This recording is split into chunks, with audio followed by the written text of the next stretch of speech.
बिस्मिल्लाहिर्रहमानिर्रहीम। हाज़रीन महफ़िल, तमाम जमाती मेंबर्स, सबको दिल की गहराई से यानी मदद। हम मौलाना हाज़र इमाम के शुक्रगुजार हैं कि मौलाना हाज़र इमाम ने दुनिया भर की जमात के लिए इंस्टीट्यूशंस कायम किए और अपनी हिदायत डायरेक्ट या इनडायरेक्ट हम तक पहुंचाते रहे। ये इंस्टीट्यूशंस हमारे लिए प्रोग्राम्स बनाते हैं, सेशंस कंडक्ट करते हैं और हमें मौलाना हाज़र इमाम की हिदायत को समझने में मदद करते हैं। जैसे आज हम इस सेशन में बैठे हैं, आज का ये सेशन ऑर्गेनाइज करने में हमारे बहुत सारे खिदमत गुजारों ने अपनी खिदमत अंजाम दी है। हम उनका भी शुक्रिया अदा करते हैं। दुनिया में जीना कोई बड़ी बात नहीं है। एक इंसान पैदा होता है, जीता है और वक्त आने पर मर जाता है, तो जीना कोई बड़ी बात नहीं है। लेकिन खुशी के साथ जीना ये सबसे बड़ी कमाल की बात है। शायद ही दुनिया में कोई ऐसा शख्स होगा जो कभी गमगीन न हुआ हो। इमाम अका सुल्तान मोहम्मद शाह सल्लल्लाहु अलैहि ने फरमाया है कि दुनिया में से दुख और गम कभी भी ख़त्म नहीं होते, उसका एक मुनासिब हिस्सा हमको भुगतना ही पड़ता है। तो दुनिया में कोई भी ऐसा शख्स नहीं है जो कभी दुखी न हुआ हो, कभी वो गमगीन न हुआ हो। तो सबसे बड़ा चैलेंज, सबसे बड़े कमाल की बात यही है कि दुख, गम, परेशानियों के होने के बावजूद इंसान खुशी के साथ अपनी ज़िंदगी बसर करे। मौलाना हाज़र इमाम ने ग्लोबल सेंटर फॉर प्लूरलिज्म में जो लेक्चर्स होते हैं, उसमें एक स्पीकर का तारुफ करवाते हुए मौला ने फरमाया, our global centre for pluralism was founded here in Ottawa in 2006। अब ये क्यों इसकी फाउंडेशन रखी गई? तो मौला ने फरमाया कि to address what I believe is the central challenge of our time, कि ये इसका फाउंडेशन इसलिए रखा गया कि हम एड्रेस कर सके आज के ज़माने के सेंट्रल चैलेंज को। अब आज के ज़माने का सेंट्रल चैलेंज क्या है? Learning to live peacefully and constructively, कि हम लर्न करें, हम सीखें कि हम इस दुनिया में सुकून के साथ और पीसफुली, हम कंस्ट्रक्टिवली कैसे इस दुनिया में जी सकते हैं in a highly diversified and rapidly shrinking world. और दुनिया भी कैसी दुनिया, जल्द अज जल्द तेजी के साथ श्रिंक होते जाती है, छोटी होते जाती है और इतनी डाइवर्सिफाइड है कि आज आप देखें हमारी जमात के दरमियान भी डाइवर्सिटी कितनी है। कोई इंडिया से, कोई पाकिस्तान से, कोई हिंदी बोलने वाला, कोई उर्दू बोलने वाला, कोई पंजाबी, कोई सिंधी, यानी एक जमात में इतनी डाइवर्सिटी है तो दुनिया में कितनी डाइवर्सिटी होगी। अब ऐसी डाइवर्सिफाइड दुनिया में पीसफुली एंड कंस्ट्रक्टिवली, इफेक्टिवली जीना कितना मुश्किल होगा। तो अगर कोई शख्स ये सीख ले, तो मौला ने फरमाया ये आज के दौर का सबसे बड़ा चैलेंज है और इस चैलेंज को एड्रेस कर सके, इसलिए हमने ओटावा में ये सेंटर का फाउंडेशन रखा है। कुरान पाक में अल्लाह ताला ने फरमाया है कि ऐ लोगों, अपने रब से डरो, जिसने तुम्हें एक जान से पैदा किया और उसी से उसका जोड़ा पैदा किया।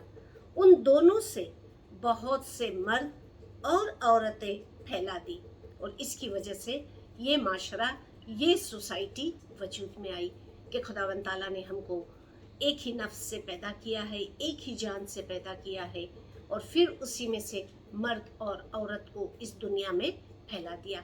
लेकिन आपने पहला जुमला सुना कि ऐ लोगों, अपने रब से डरो। आप डरो अपने रब से कि जिसने मर्द और औरत को दुनिया में भेजा, दुनिया कायम की, लेकिन तुम्हें एक जान से पैदा किया है।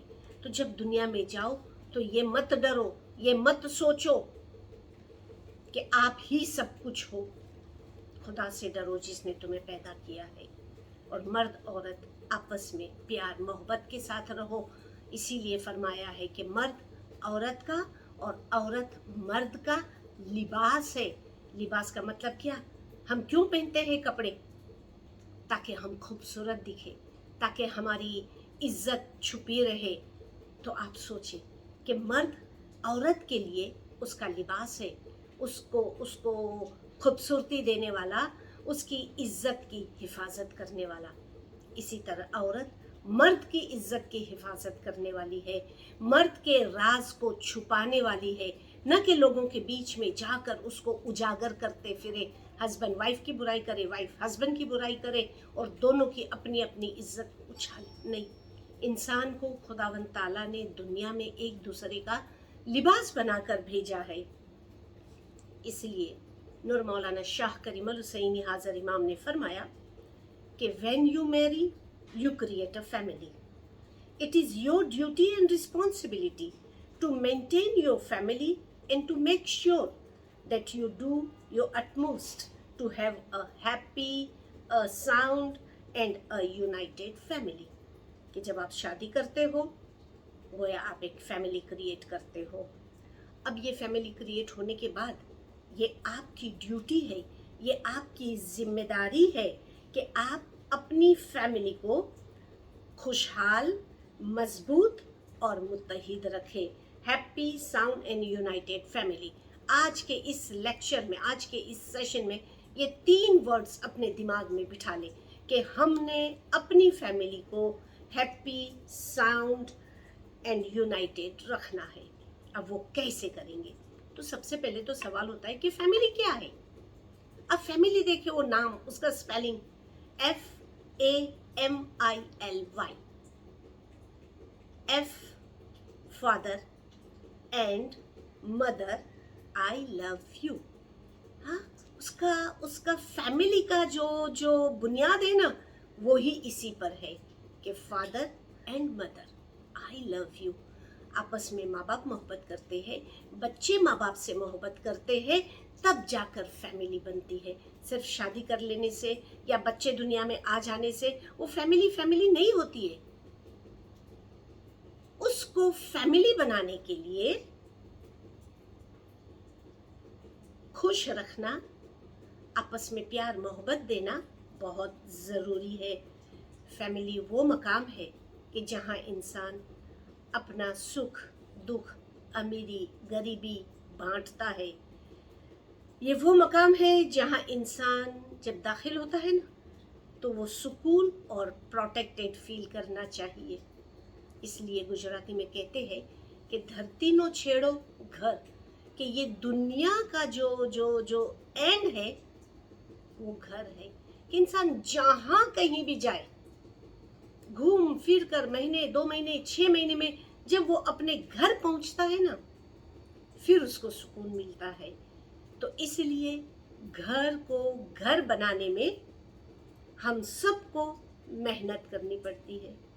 ज़माने के इमाम भी हमारे बारे में सोचते हैं। मौला फरमाते हैं कि every day I question what can be done to help the jamaat to keep in happy, united, protected and safe.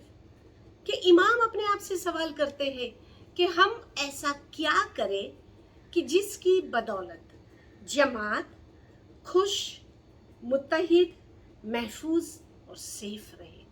इमाम को भी यही फिक्र है, हमको भी यही हिदायत दी कि हमें चाहिए कि हम अपनी फैमिली को खुशहाल बनाएं। अब जमात जहाँ कहीं दुनिया के जिस कोने में भी रहती है, ज़माने के इमाम के जानिब से उनको वो सहूलत प्रोवाइड की जाती है कि जिसकी वजह से जमात खुशहाल ज़िंदगी जी सकते हैं। जैसे हेल्थ, एजुकेशन, गार्डन्स और बहुत सारे दूसरे इदारे मौला कंस्ट्रक्ट करवाते हैं ताकि हमारी जमात जहाँ भी रहे खुशहाल रहे। मौलाना हाज़र इमाम से द ग्लोब एंड मेल, एक न्यूज़पेपर के एडिटर इन चीफ ने इंटरव्यू लिया। मौला से पूछता है कि आप दुनिया भर में, चाहे वो कैरो, काबुल, दिल्ली और अब टोरंटो ही क्यों ना हो, आप पार्क तामीर करवाते हो, तो ऐसा क्यों? Why do parks matter to you? कि क्या ऐसी अहम चीज है कि जिसकी वजह से आप पार्क को इतनी अहमियत देते हो, इतनी इंपॉर्टेंस देते हो? मौलाना हाजिर इमाम ने जवाब दिया कि पार्क में आप देखें, हर बैकग्राउंड के लोग आते हैं, हर एज के लोग आते हैं, एक दूसरे से मिलते हैं, जो कि सिविल सोसाइटी का एक हिस्सा है। तो ये सिविल सोसाइटी को एनकरेज करने के लिए मौलाना हाजिर इमाम बड़े बड़े पार्क्स तामीर करवाते हैं। इस अच्छे एनवायरनमेंट में मौला ने फरमाया कि लोग आते हैं, इनफॉर्मली एक दूसरे से मिलते हैं, बातचीत करते हैं, तो थोड़ी देर के लिए इस मटेरियलिस्टिक दुनिया की भाग दौड़ से उनको थोड़ा सा सुकून मिलता है। तो पार्क में जाकर एक्सरसाइज करना, पार्क में जाकर बैठना हमारे बहुत सारे टेंशन्स को दूर कर देता है। इसलिए कहते हैं वीकेंड्स क्यों मिलता है? इसीलिए तो है कि हम अपनी फैमिली के साथ, आप अपने बाल बच्चों के साथ पार्क में जाया करें, बैठे, खेले, बच्चों को स्पोर्ट्स की आदत डालें।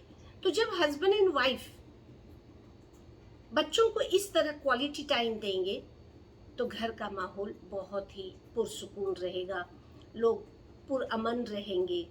मकसद आप देखें ज़माने के इमाम का, हॉस्पिटल बनाए, स्कूल्स बनाए, गार्डन्स बनाए, मकसद एक ही कि इंसान खुशहाल रह सके और पुरसुकून जिंदगी बसर कर सके।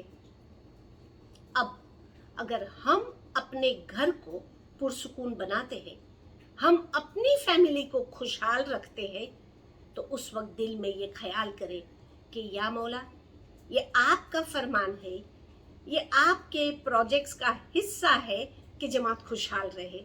हम अपने घर को खुशहाल बनाने की कोशिश करते हैं, तो हमारा जीना अपनी ही फैमिली को दिया हुआ टाइम, पैसा, एनर्जी इबादत में शुमार होती है, फर्मा बरदारी में शुमार होती है। इमाम जो जो मकसद लेकर जो प्रोजेक्ट्स अमल में लाते हैं, वो प्रोजेक्ट्स भी हम सब की भलाई के लिए ही है। तो हम अगर हम लव मैरिज करते हैं या मैरिज के बाद लव करते हैं, तो हमें चाहिए कि हम यही सोचें कि हम अपनी फैमिली को हैप्पी, साउंड एंड यूनाइटेड रखें। तो हम ये कैसे कर सकते हैं? तो हम जब भी शादी करें, हमें यही, खैर हमारी तो हो गई है, लेकिन अब जो जवान बच्चे शादी करेंगे तो वो बच्चे ये ख्याल रखें कि हम इमाम के फरमान पर अमल कर रहे हैं, ताकि हमारी पूरी जिंदगी फर्मा बरदारी में शुमार हो सके। Man is a social animal. इंसान अकेला नहीं रह सकता। हम अगर ये समझते हैं कि हम तो अकेले रहते हैं, हॉस्टल में रहते हैं, लेकिन आप लोगों के बीच में रहते हो, रूम में बेशक अकेले हो, लेकिन सोसाइटी के बीच में रहते हो, लोगों के साथ मिलते जुलते हो, बातचीत करते हो। इसीलिए अल्लामा इकबाल ने फरमाया है कि फर्द कायम रब्त मिल्लत से, तन्हा कुछ नहीं, मौज है दरिया में बेरूने दरिया कुछ नहीं। कि फर्द कायम रब्त मिल्लत से, कि एक इंसान की पहचान कौम के साथ मिलने से होती है। चाहे सिंधी हो, पंजाबी हो, बलोची हो, लेकिन वो कहलाता है इस्माइली। चूंकि हम एक कौम के लोग हैं, एक कम्युनिटी से ताल्लुक रखते हैं, तो हम जहाँ कहीं भी रहते हो, लेकिन कौम की वजह से हमारी पहचान है। आप देखें दरिया में बड़ी बड़ी लहरें आती है, तो हम बच्चों को दरिया किनारे नहीं जाने देते, उन्हीं बच्चों को हम टब में बिठा देते हैं। क्यों? तो उस पानी में वो ताकत नहीं है जो दरिया की मौजों में है। इसलिए अकेले इंसान की कोई हैसियत नहीं, चाहे कितनी बड़ी डिग्री उसके पास हो, चाहे कितना पैसा उसके पास हो, पावर उसके पास हो, लेकिन उसको एक साथी की ज़रूरत ज़रूर पड़ती है। जवानी में न सही, मिडिल एज में जाकर भी उसको लगता है कि काश कोई मेरे साथ हो। मौलाना हाजिर इमाम ने फरमाया कि it is important that you build your future with certain clear guidelines, कि जब आप दुनिया में आए, आपने शादी की, आप दुनिया में जी रहे हो, अफरा तफरी में नहीं जीना है, कि जिंदगी एक अनमोल तोहफा है। Life is a great and noble calling, वो जैसे तैसे जी कर गुजार देने वाली चीज नहीं है। प्लानिंग के साथ, एक गाइडलाइंस के तहत हमने अपनी जिंदगी को बसर करना है। हमारे पास प्लान हो कि आगे मुझे क्या करना है, और वो क्या गाइडलाइंस है, क्लियर गाइडलाइंस, कि जो आखिरी पैगंबर हज़रत नबी मोहम्मद मुस्तफ़ा रसूल सल्लल्लाहु अलैहि वसल्लम ने भी फरमाया। मौला मुर्तज़ा अली सल्लल्लाहु अलैहि से लेकर 49th इमाम नूर मौलाना शाह करीम अल हुसैनी हाज़र इमाम तक हमें यही सिखाया गया, इल्म हासिल करो। इसके लिए तुम्हें चाइना भी जाना पड़े तो जाए। चाइना से मुराद ये नहीं कि हर आदमी चाइना ही चला जाए, लेकिन ऐसा कि अगर आपको एजुकेशन लेने के लिए दूर दराज इलाके में भी जाना पड़े तो आप जाए। और देखिए आज यहाँ हम बैठे हैं सारे, हम में से जितने स्टूडेंट्स हैं सब एजुकेशन पर्पज से यहाँ आए हैं, है ना। मौला मुर्तज़ा अली सल्लल्लाहु अलैहि ने फरमाया कि वेल्थ एंड एजुकेशन, उसमें फ़र्क है। क्यों फ़र्क है? दौलत की तुम्हें हिफाजत करनी पड़ती है, वेल्थ को तुम्हें संभालना पड़ता है, जबकि अगर तुम्हारे पास एजुकेशन है, डिग्री है, तो वो डिग्री तुम्हें संभालेगी, तुम्हें सपोर्ट करेगी। वेल्थ को खर्च करोगे, स्लोली ग्रेजुअली वो खत्म होता चला जाएगा, जबकि एजुकेशन को जितना यूज करोगे वो बढ़ता ही चला जाता है। तो इसलिए एजुकेशन हमारी जिंदगी के लिए, जिंदगी को खुशहाल बनाने के लिए बहुत ज़रूरी है। बेटा बेटी दो है, खर्च नहीं बर्दाश्त कर सकते हो तो बेटी को पढ़ाओ। माँ एजुकेटेड होगी तो वो अपने बच्चे को सही तरबियत दे सकेगी। लैंग्वेज एक पासपोर्ट का काम देता है, कि अगर हमारे पास लैंग्वेज का पावर है, तो हुंजा एकेडमी में मौला ने फरमाया कि कोई नामालूम, कोई अननोन प्लेस पर भी अगर आपको जाना है, आपके पास लैंग्वेज है, आप इंग्लिश जानते हो, जो कि एक पासपोर्ट है, इंटरनेशनल पासपोर्ट है, तो वो इंग्लिश लैंग्वेज की वजह से आप अननोन प्लेस में भी कॉन्फिडेंटली जाकर सेटल हो सकते हो।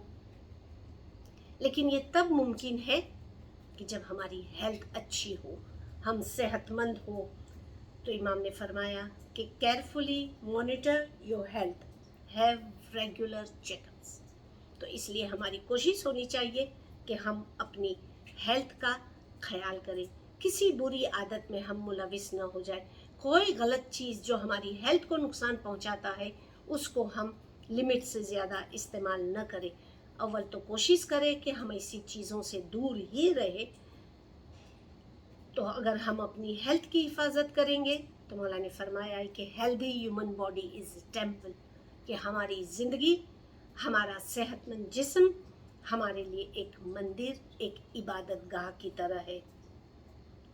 अब फ्यूचर बिल्ड करने के लिए एजुकेशन, वेल्थ, हेल्थ, ये सब की ज़रूरत है। और इसके लिए हमको अपनी जो इनकम है उसको इकोनॉमिकली खर्च करना है। वो बहुत ही इम्पोर्टेंट रोल प्ले करती है कि अगर हमारे पास पैसा होगा तो हम दुनिया में आगे तरक्की कर सकेंगे। लेकिन पैसा ही हमारी ज़िंदगी का मकसद नहीं होना चाहिए। हमारी कोशिश होनी चाहिए कि जितनी हमारी चादर है हम उतने पैर फैलाएं। जितना हम अर्न करते हैं उसको हम इकोनॉमिकली खर्च करें। आज देखें कि ग्लोबल इकोनॉमी कितनी स्लो डाउन हो गई है। इसलिए इमाम ने हमको बहुत पहले से समझा दिया था कि लिव प्रूडेंटली। अब प्रूडेंटली रहना है, कर कसर करना है, तो हम कैसे करें?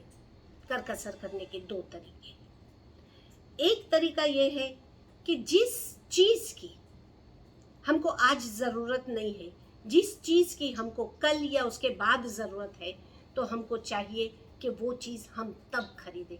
सिर्फ इसलिए कि आज हम गए हैं शॉपिंग पर, जरूरत तो नहीं है, चलो ले लेते, कभी काम आएगा। ऐसी आदत हुई तो हम कभी भी कुछ सेविंग नहीं कर सकेंगे।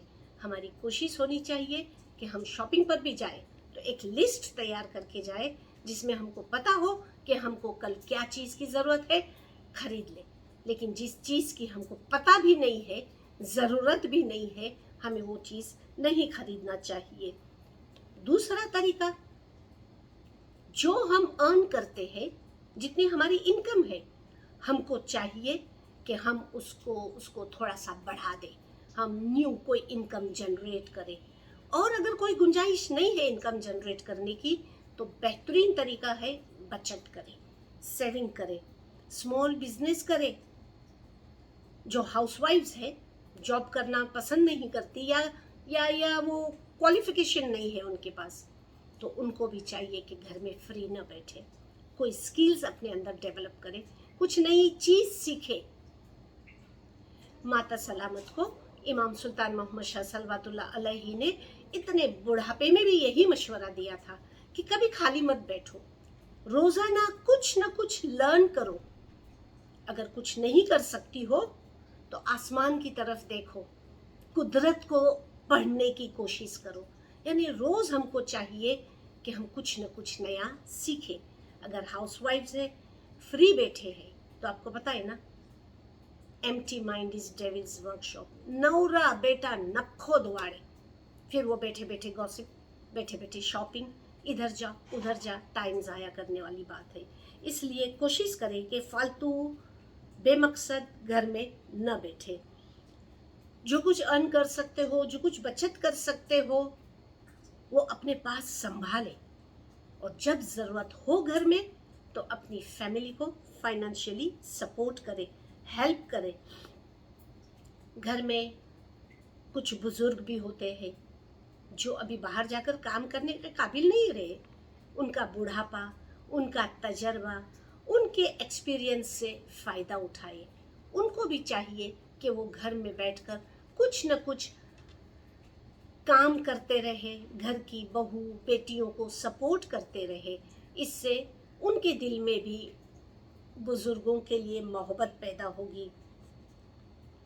हमेशा याद रखना, दुनिया में चाहे हम कितनी भी तरक्की कर ले, दुनिया में दौड़िया बहुत कर, बहुत कहलाया मीर, सुख मकाने पहुंचिया नहीं, अने अमर दुख रहिया शरीर। अगर पैसा ही सिर्फ जिंदगी में खुशी लाता तो कोई भी अमीर आदमी दुखी नहीं होता।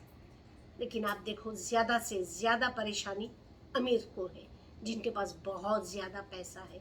तो पैसा जिंदगी का मकसद होना चाहिए, लेकिन ऐसा नहीं कि सिर्फ पैसा पैसा पैसा। एक्यूमुलेशन ऑफ वेल्थ को इमाम ने नेगेटिव तौर पर लिया है। इसलिए हमको भी चाहिए, बेशक सेविंग करें, पैसे के बगैर तो आगे जिंदगी कुछ भी नहीं है, लेकिन उसी को अपना एक मकसद न बनाए। अपनी फैमिली को टाइम दे। फ्रेंड्स, पार्टीज, गैदरिंग, शॉपिंग, ये सब के ऊपर अगर कोई चीज़ है तो वो हमारी फैमिली है। फैमिली को टाइम दे, उनके साथ बैठे, बच्चों के साथ खेले, उनके साथ स्पोर्ट्स के लिए चले जाए, बच्चे के साथ बच्चे बन जाए, बूढ़ों के साथ बूढ़े बन जाए। फैमिली को टाइम दे। जब फैमिली को टाइम दोगे ना, तो आप खुद देखोगे कि बच्चे भी खुश रहते हैं, पेरेंट्स भी खुश रहते हैं। अगर आप फैमिली को टाइम नहीं देते हो, बाहर ही दुनिया में घूमते फिरते हो, आज नहीं पता चलेगा,